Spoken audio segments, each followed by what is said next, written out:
I feel like Julianna has to find a way to make herself relevant. You know, she sat there and she upset the world and she won the world title, and then Amanda came back and put on an extremely dominating performance. And then, you know, I mean, she did everything to get the third shot, and there was a lot of people saying love her or hate her. People love watching her get her ass beat for 5 rounds. And I feel like that was just all part of it. You know, I mean, Amanda sat here and she's moving on with her life and doing other things, and I don't think Julianna liked that idea. And so I've never understood the trash talking. I'm not a trash talker. I feel like you step into the octagon, it's going to speak for itself. But I just feel like that was her way of just kind of making herself relevant. Do you feel like you match up against Julianna stylistically? I feel like, you know, she's tough. She's absolutely tough. Being on The Ultimate Fighter with her, I won't forget that. And so, but, you know, there's so much more that goes into that for me. I mean, Dana always saw us on The Ultimate Fighter, probably fighting for the finale. You know, I won fight of the season on my season, and then I had a fractured forearm, a broken hand, stitches, and it didn't work out that way for me.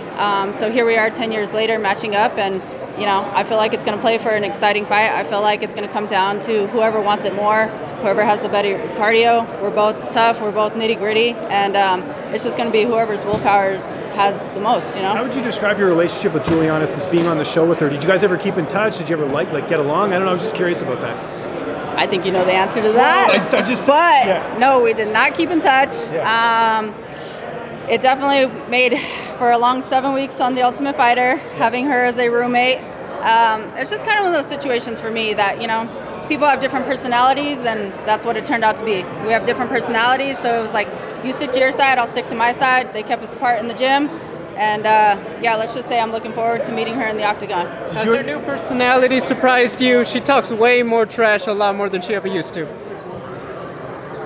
No, it hasn't surprised me. I feel like people are just kind of seeing Julianna for who she is. I feel like she's also playing the part, and like I said, I mean, I feel like she's trying to make herself relevant, and the world loves the shit talking, so I feel like she's dragging that out.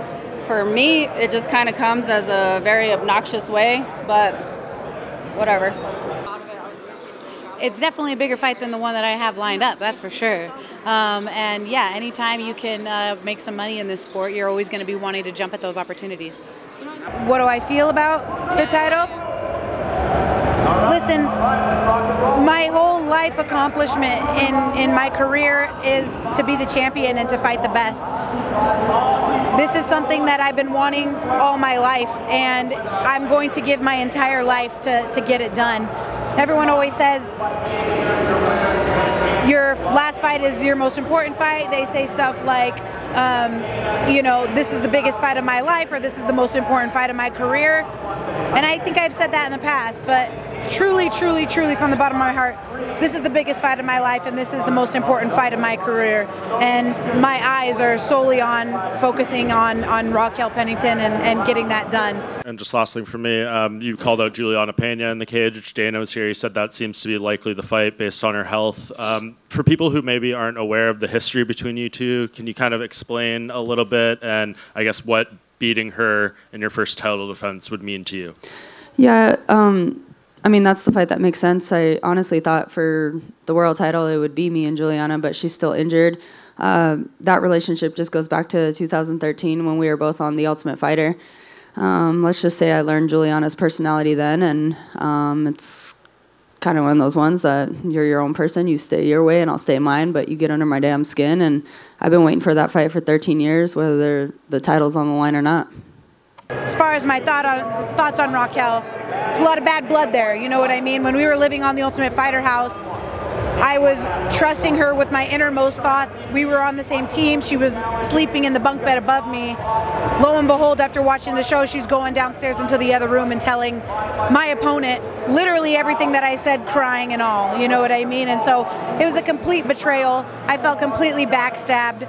And, you know, I'm loyal to the soil. I'm very big on loyalty. And, you know, I found out she was not my friend and that she was actually, you know, driving a knife in my back the entire time, and I didn't even know it. I was giving her makeovers, putting her in my dresses, doing her hair. I was having her teaching her how to walk in heels. I was doing things that you would do with your girlfriends thinking that she was my friend. I made her look more beautiful than she's ever looked in her entire life. And instead of getting a thank you, I was getting just a, you know, and so she's not my friend. And she's got some vendetta against me because she thinks she was supposed to be the Ultimate Fighter. It's not the case. She couldn't get past Jessica Rakosi, who I took out in the first round.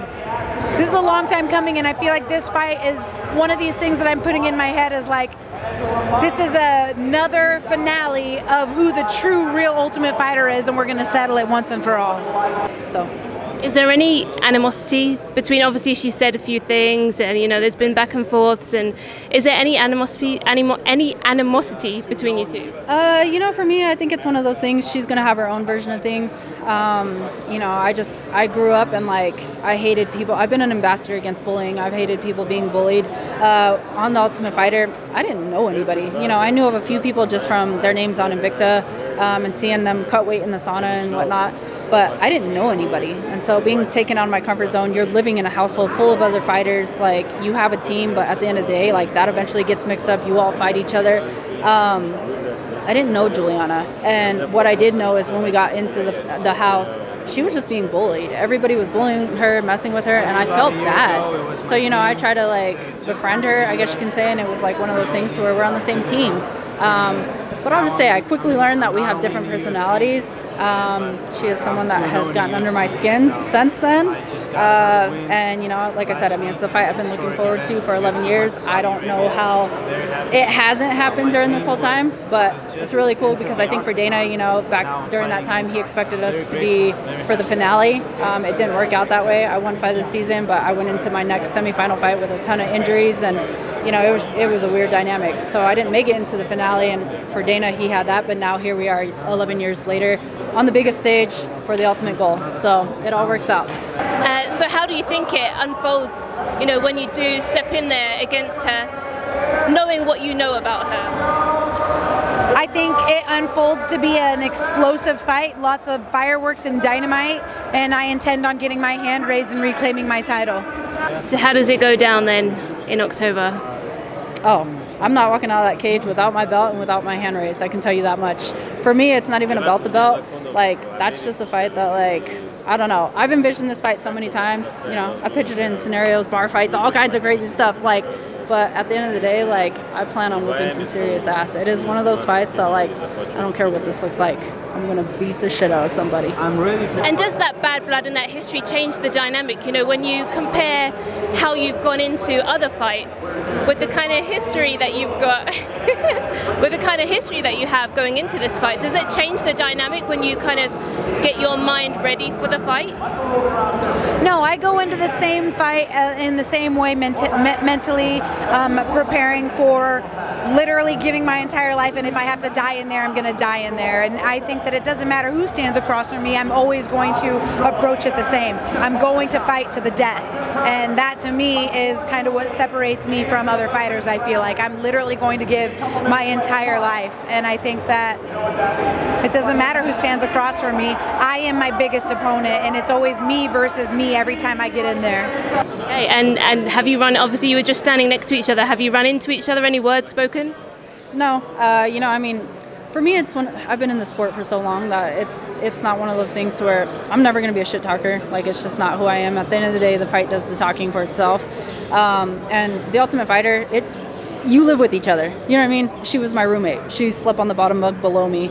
And so it's not one of those things. Like, we've crossed paths at many, many events. You know, she don't really make eye contact with me, and we don't really speak to each other.